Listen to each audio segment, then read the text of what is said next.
Tonight, it's no longer a laughing matter. Are Ted Cruz and Donald Trump running away with the Republican primary race?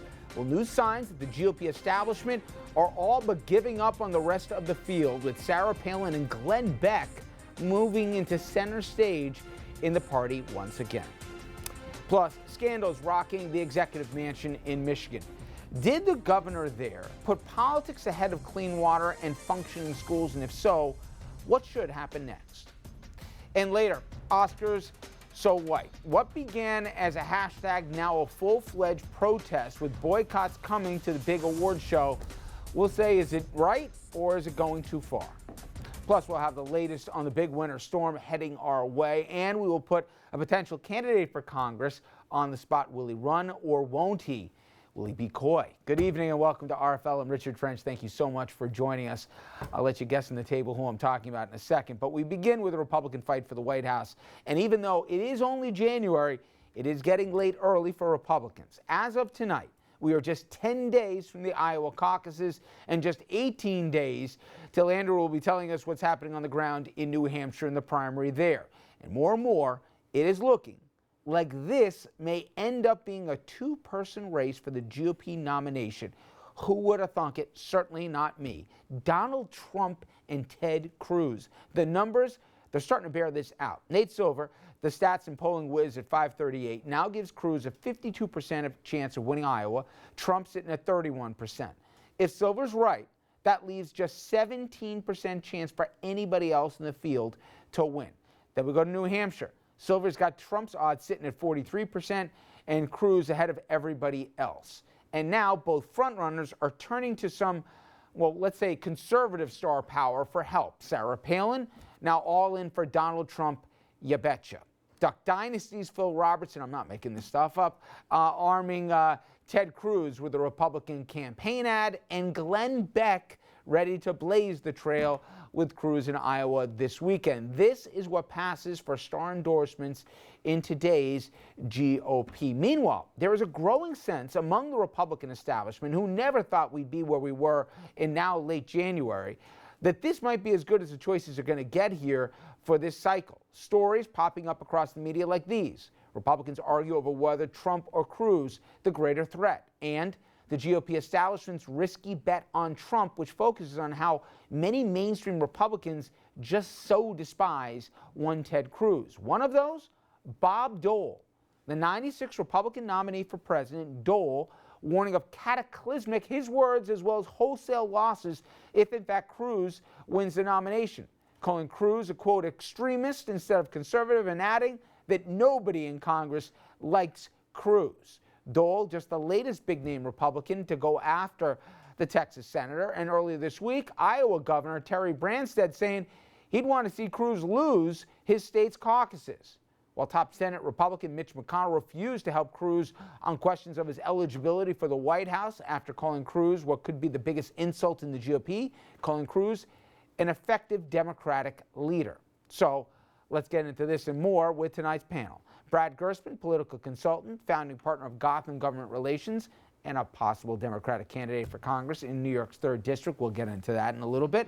Dominic Carter, political journalist and author, just waiting to give Brad a hard time. Jerry McKinstry's here. Jerry, recently named managing director of the November Team, Republican-leading political consulting group run by friends of the show, Bill O'Reilly and Jessica Proud, and Andrew Whitman, our senior political correspondent. And Jerry, I hate to do it, but you're also formerly of the media as well, so you're part of this private hell. Okay. I was going to say, I'm not running for Congress. Yes, okay. There's another one down here. Don't look to me. Okay. You mean yet? Yeah. I could go so many places. All right. So, Jerry, truth serum time for Republicans. They never thought in January what was a cute narrative of the reality show or Cruz with, making it a parking lot or whatever else. They never really thought they might have to choose between, bad and worse, right? It's so true. I don't think they ever thought that Donald Trump would be the leader. I don't think they thought Cruz would be a leader. I mean, here you have now Trump and Cruz battling it out in Iowa. And you still have, 14, 15 candidates. And you've got very qualified candidates who are getting no airtime. A lot of the air is being, consumed by Donald Trump and Ted Cruz. I think the Republicans, certainly a lot of mainstream Republicans are concerned. You referenced Bob Dole. I think that's a classic example of him being concerned, certainly taking some shots at Ted Cruz. So this may be the moment. These caucuses may be the moment for the Republican Party where they figure out where they're going. Now you've got obviously folks with some Republican clients, et cetera. Is there a feeling that, hey, we got to whittle this field down if we got any chance not to have an inevitability of either Cruz or Trump? Somebody between, and it's looking less likely, a Jeb Bush or a Rubio or even a Kasich. One of these three guys, if we can consolidate what's left of the mainstream as it relates to the party, we could rally around one flag here and hope the other two, either of Cruz and Trump, burn out here, say something stupid, or whatever else they could do. Do they have to kind of accelerate the process, or at least try to, especially the money that's sitting right now in Bush waiting to go somewhere? No, I think it's true. I mean, I think I've been hearing that all along throughout this race, that you need to whittle down the field. The problem is they're running out of time. I mean, with each day, with each week, with each caucus, Trump's lead only gets bigger, and that is a serious problem. I mean, you have a lot of adults in the room. I mean, a John Kasich, a Jeb Bush. You have really qualified candidates that are not getting a whole lot of attention. The problem for something like a Kasich is that he could run out of money. You need him to kind of step up. You need him to do well in some of these caucuses so that, you're right, the Republicans can gather around a candidate. And Andrew, a trend I never thought I'd see is they would rather hold their nose if they have to and go with Trump. Not one Republican senator has endorsed their former colleague Ted Cruz. Current colleague, yeah. That's unbelievable. And it's kind of a problem of their own making. I think a lot of Republicans took this election cycle and the rise of Trump sort of, when your doctor tells you should really look at, really watch out for something, and you sort of ignore that advice, and one day you walk back into the doctor's office and you're, oh, it's a little late for me to be taking care of that.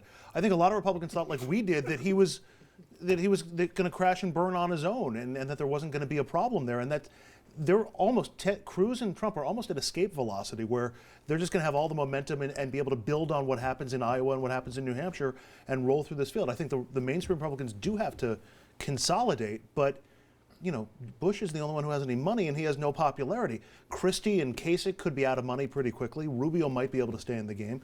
This is, they're making like the worst possible choice for the Republican mainstream, picking from bad and worse. And Dom, if you look, whatever somebody wants to say about Trump, I'm amazed about one thing. Beyond all the obvious, every day he does something that, without spending one red cent, dictates the whole narrative.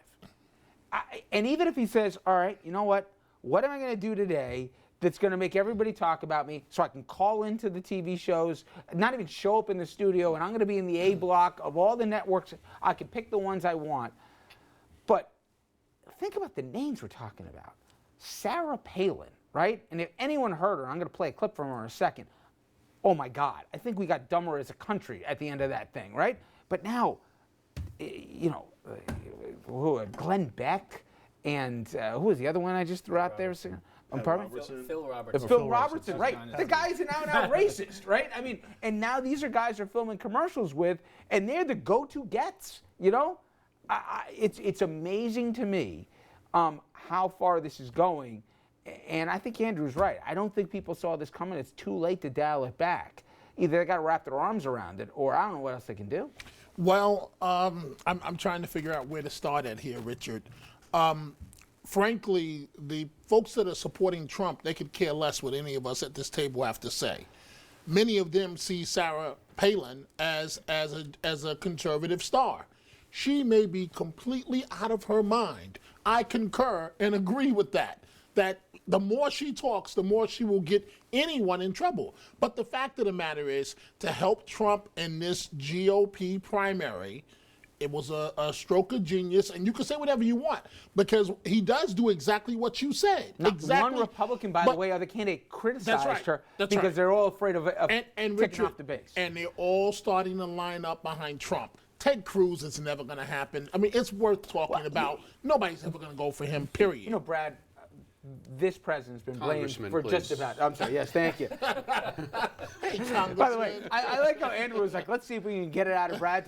Didn't take a whole lot, okay? So anyway, but can we play the clip, if you guys got it, about what Sarah Palin said in part, not just supporting Donald Trump, but more specifically, if you've seen in the headlines, her son was involved in an alleged domestic violence incident and reportedly threatened to take his own life with an AR-15, by the way.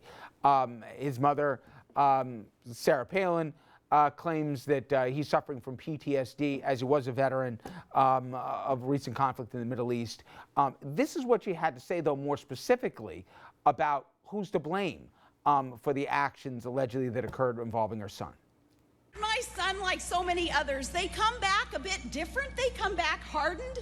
They come back wondering if there is that respect for what it is that their fellow soldiers and airmen and every other member of the military so sacrificially have given to this country.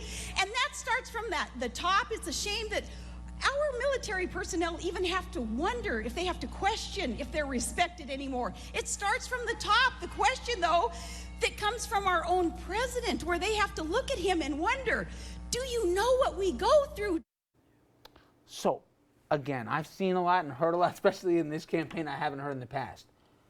But wait a second. She's blaming the president for her son's alleged violent incident and that he's threatened to take his life. It's the president's fault? Well, this is the calculus that a lot of people have been using. First of all, the entire election is about rejecting political parties and distaste for our current president. But is on the there a Republican side. line, Brad? So, My God. no, there's no line.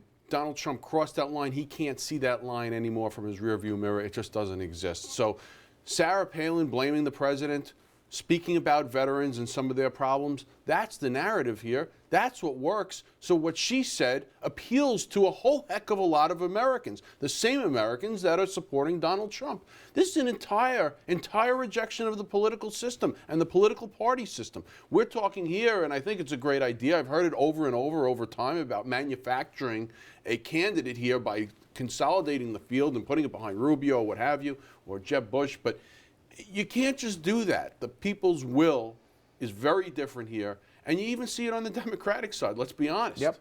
So I Yep. know you don't want to get there yet, No, but no, this is what this election is about. And this is what we're seeing, and the result is Donald Trump, Ted Cruz in my mind is a non-starter, not because I don't like him or because I have it just I don't think it works for him, and I just don't think he's going to get out of the gate. But you're going to see Donald Trump as president with you know. Oh my God! I really believe that. All right, well, No, you'll be. I'm not allowed to say for president. You think he's going to win? I think you he's think going to win. the I think White when House? he gets into a general election, and the Republicans have to look at who they're going to vote for, he will turn more Republicans out. He will generate. This is why Brad's running. He wants to serve in a Trump administration. All right, so Jerry, first guess this one.